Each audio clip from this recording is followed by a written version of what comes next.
দাদা, মন্দির এখনো পর্যন্ত শুরু হয় নাই, তার আগেই দেখিলাম ভিখারি হাত পাইতে বসে আছে, আর ভিখারি হাতের পয়সা দিয়ে দিলাম আর প্রণাম করলাম। কমসে কম গৃহ অশান্তি করো না মা লক্ষ্মী, খুব ভালো। অত টাকা দিবার বিনিময়ে দেখিলাম লাল চা গরিবের, লুচি আর একটু করে সবজি আমাকে সকাল সকাল দিন দিলে খুব ভালো। আমাদের ঘরের পাশে চাপা কলটো বিগত 1 বছর থেকে ডেগা ছিল, মানে ভালো বাংলায় বলবো তো খারাপ ছিল। সেইটাও ঠিক করা করে সিন চলছে মুখিয়াজির তরফ থেকে, খুব ভালো। এতকে পঞ্চায়েত ভবন ছিল, ওখান থেকে কিছু সামান দরকার ছিল যেটা লিখে দিনছিল মিস্ত্রিরা, ওয়াসার ফুয়াশার আর পাইপ একটি নিয়ে নিলাম। এতকে দেখিলাম আমাদের একটু পঞ্চায়েত অফিস বটে গ্রামের, খুব ভালো।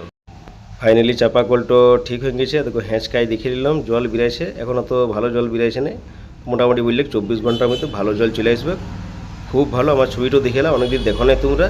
আমাদের ফ্রেন্ড সার্কেলে সবারই বিয়া হয়ে গেছে, ইয়া শুধু বাকি আছে, তার জন্য ছুটাছুটি করছে কর্ণেশ্বর মন্দির আর ঘর, খুব ভালো।